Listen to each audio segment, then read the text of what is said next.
नमस्कार दोस्तों, स्वागत है आपका आज के हमारे इस वीडियो में। दोस्तों आज हम पढ़ने वाले हैं अपना कक्षा 9 प्रश्नावली 2.1। दोस्तों सबसे पहले हम देखते हैं अपना पहला नंबर क्वेश्चन, जो कि दिया हुआ है कि निम्नलिखित व्यंजकों में से कौन से चर में बहुपद हैं और कौन नहीं है। तो हमें यही बताना है दोस्तों कि कौन इसमें बहुपद है और कौन नहीं। तो दोस्तों सबसे पहले मैं कहूँगा, जो हमारी पहली वीडियो है भैया पाठ परिचय की, उसे आप ज़रूर देखिए। तो देखते हैं दोस्तों, सबसे पहला क्वेश्चन जो हमारा दिया हुआ है दोस्तों वो क्या है, 4x पर स्क्वायर माइनस 3x प्लस 7। तो देखिए दोस्तों, सबसे पहला नंबर कि यहाँ पर हमें दिख रहा है कि ये हमारा जो है, आप सीधे सीधे लिख देंगे क्या भैया कि ये हमारे बहुपद हैं। क्या लिख देंगे भैया आप कि ये हमारे क्या हैं, बहुपद हैं। सीधा सीधा सा आपको लिखना है कि ये हमारे बहुपद हैं। ठीक, क्यों? क्योंकि देखिए इनका जो चर है, जो इनका ये चर है, उसका घात क्या है, या तो 1 होगा या तो 0 होगा। तो उसमें क्या हो जाता है, उसे हम बहुपद कह देते हैं सीधा सीधा सा। तो इसका मतलब सीधा सीधा ये है कि इसका जो चर का घात है वो शून्येतर पूर्णांक है। इसी कारण से हम इसे क्या कह रहे हैं, हम इसे बहुपद कह रहे हैं।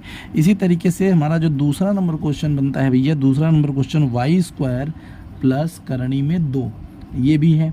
तो देखो, तो ये कौन कौन से जो है एक चर के बहुपद हैं, यही पूछा है आपसे। तो आप सीधा बात है कि हम ये जानते हैं कि ये जो दूसरा वाला है, दूसरा वाला भी हमारा क्या है, ये भी हमारा एक चर वाला क्या है, एक चर वाला क्या है दोस्तों, एक चर वाला बहुपद है। तो हम यहाँ पे लिख दे रहे हैं भैया एक चर वाला बहुपद है। कैसा है भैया, एक चर वाला बहुपद है। सीधी बात है कि ये भी क्या है, एक चर वाला बहुपद है। अब उसके बाद देखिए, इसके बाद कौन कौन से चर में बहुपद हैं, एक चर में बहुपद हैं, यही पूछा है आपसे, और कौन कौन नहीं है। तो अब देखिए इसके बाद आप क्या देखते हैं कि आपका जो तीसरा वाला है, जो आपका तीसरा वाला बन के आ रहा है, देखिए क्या, 3 करणी में t और ये प्लस t करणी में 2। ठीक दोस्तों, ये क्या है दोस्तों, तो ये नहीं है। याद रखिएगा, ये हमारा जो है वो एक चर का बहुपद नहीं है। आप यही लिख दीजिएगा कि ये एक चर का बहुपद नहीं है। उसके बाद देखते हैं दोस्तों हम चौथा नंबर। तो जो हमारा चौथा नंबर है वो क्या है दोस्तों, y प्लस 2y। अगर आप इसको हल करेंगे तो आपका इधर y² प्लस 2y ये इस तरीके से होगा। तो इसका मतलब ये भी क्या है दोस्तों, ये भी नहीं है। ठीक, और ये पाँचवा नंबर क्वेश्चन अगर हम देख लेते हैं, तो पाँचवें नंबर क्वेश्चन में देखते हैं x पे घाते 10 है, फिर y पे घाते 3 है, फिर आपका t पे घाते 50 है। तो हम यहाँ पर जो ये पाँचवा है, तो पाँचवें में क्या दिख रहा है, x भी है, y भी है और t भी है। तो ये क्या, हम इसको क्या कहेंगे कि ये 3 चर वाला है। क्या है दोस्तों, ये 3 चर वाला बहुपद है। ये तो 3 चर वाला बहुपद है। सीधी सी बात आ गया कि ये 3 चर वाला बहुपद है। तो दोस्तों मैं आपसे कहूँगा, यदि आपको ये नहीं समझ में आ रहा है कि हम कैसे कह रहे हैं कि ये हमारा एक चर का बहुपद है, ये 2 चर का बहुपद है, ठीक, ये नहीं है, तो अब दोस्तों मैं कहूँगा इससे पहले वाली वीडियो आप ज़रूर देखिए, जो कि हमने पाठ परिचय के तौर पे बना के रखा है, जिससे आपको वो एकदम आराम से 2.1 का ये आपको पूरा का पूरा समझ में आएगा। अब बात कर लेते हैं दोस्तों यहीं पर हम अपने दूसरे क्वेश्चन की। तो दूसरा क्वेश्चन हमारा दिया हुआ है कि निम्नलिखित में से प्रत्येक में x² का गुणांक लिखना है हमें। तो पहला नंबर देखिए, सवाल जो है हमारा, जो हमारा पहला नंबर सवाल है वो है 2 प्लस x का स्क्वायर प्लस x, और यहाँ पे हमें x² का गुणांक लिखना है। तो यहाँ पे तो x² का गुणांक साफ दिख रहा है कि गुणांक आपका क्या है, यहाँ पे कितना है, 1 है। तो यानी यहाँ पर x² का गुणांक कितना बन जाएगा, 1 बन जाएगा। इसी तरीके से देखते हैं जब दूसरे क्वेश्चन की तरफ। तो दूसरा क्वेश्चन क्या है, देखिए दोस्तों, 2 माइनस x² प्लस x पे घाते 3। तो यहाँ पे देखते हैं कि हमें x² का कितना है। तो यहाँ पे देखिए, अगर 1 लिखेंगे तो यहाँ से क्या निकल के आएगा कि यहाँ पर आपका -1 हो जाएगा, जो कि इसका गुणांक होगा। ठीक दोस्तों, उसी तरीके से चलते हैं हम और तीसरे क्वेश्चन को देखते हैं। तो जब तीसरे क्वेश्चन को हम देखते हैं, तो तीसरे क्वेश्चन में है दोस्तों क्या, π/2 और x² प्लस x। तो यहाँ पर क्या हो जाएगा दोस्तों, देखिए x² का जो गुणांक दिया हुआ है वो कितना दिया हुआ है दोस्तों, तो वो दिया हुआ है π/2। तो हमने π/2 लिख लिया। ऐसे ही चौथा नंबर क्वेश्चन देख लेते हैं दोस्तों। जो चौथा नंबर क्वेश्चन है हमारा, चौथे नंबर क्वेश्चन में हमारा क्या है दोस्तों कि करणी में 2x - 1। ठीक, 2x-1, तो यहाँ पे तो भैया अभी एक्स स्क्वायर है ही नहीं, क्योंकि यहाँ पे तो एक्स स्क्वायर है ही नहीं। तो सीधी सी बात है कि यहाँ पर हम क्या लिख सकते हैं दोस्तों, यहाँ पे लिख सकते हैं कि हमारे पास 0, एक्स स्क्वायर है ही नहीं, तो यहाँ पे एक्स स्क्वायर का वैल्यू कितना हो जाएगा, यानी 0 हो जाएगा। सीधी सी बात है। ठीक, यहाँ पर एक्स स्क्वायर है नहीं, तो हम भाई एक्स है नहीं तो इसका मतलब 0 मान है, उसका हम ये बात लिख सकते हैं। अब यहाँ पे आपको अब आगे देखना है, तीसरा नंबर क्वेश्चन आपका क्या दिया हुआ है कि 35 के घात के द्विपद का और 100 के घात के एक पदी का एक एक उदाहरण दीजिए, एकदम आराम से। तो आपको क्या करना है, देखिए क्या बोला है, द्विपद का, 35 के घात का आपको द्विपद का देना है। तो हम यहाँ पे x पे घाते 35 डाल सकते हैं, x पे घाते 35 प्लस 5, तो यहाँ से एक उदाहरण हमारा सेट हो गया, ये द्विपदी हो गया, द्विपदी हो गया।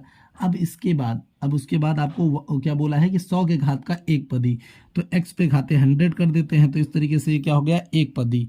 तो ये आपका द्विपदी और ये आपका एक पदी दोनों हमने कर दिया। अब देखिए चौथा नंबर क्वेश्चन आपका क्या बोल रहा है, चौथा नंबर क्वेश्चन बोल रहा है कि निम्नलिखित बहुपदों में से प्रत्येक बहुपद की घात लिखनी है। तो देखिए दोस्तों, जो हमारा पहला नंबर क्वेश्चन दिया हुआ है वो क्या है दोस्तों, वो है कि 5x पर घाते 3 प्लस 4x पे घाते 2 प्लस 7x। तो याद रखिएगा, किसी भी घात की, किसी भी बहुपद की सबसे बड़ी घात ही उसकी घात, उस पूरे बहुपद की घात कहलाती है। ठीक, तो यहाँ पे सबसे बड़ा घात क्या है दोस्तों, 3, क्या है 3, तो यहाँ से हम लिख सकते हैं कि ये क्या है, एक त्रिघाती बहुपद है। ये क्या है दोस्तों, एक त्रिघाती बहुपद है।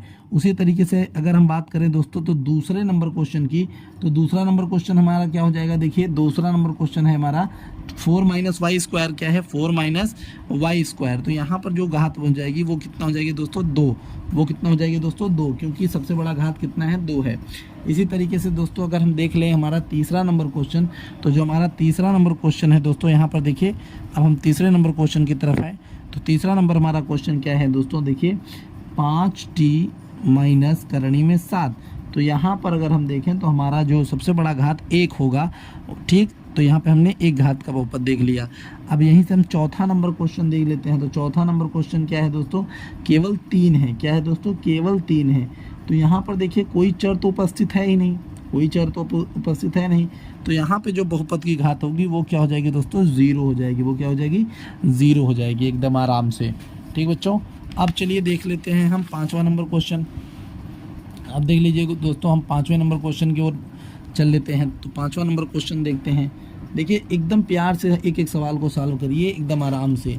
ठीक, तो पाँचवा नंबर क्वेश्चन देख लेते हैं। तो पाँचवें नंबर क्वेश्चन में बोला है कि कौन कौन बहुपद रैखिक है, कौन कौन द्विघाती हैं और कौन कौन त्रिघाती हैं, इसको बताना है। तो पाँचवें नंबर क्वेश्चन में हमारा जो पहला नंबर क्वेश्चन है वो है भैया कि एक्स स्क्वायर, क्या है, एक्स स्क्वायर प्लस एक्स। तो ये देखिए सबसे बड़ा घात क्या है, 2 है।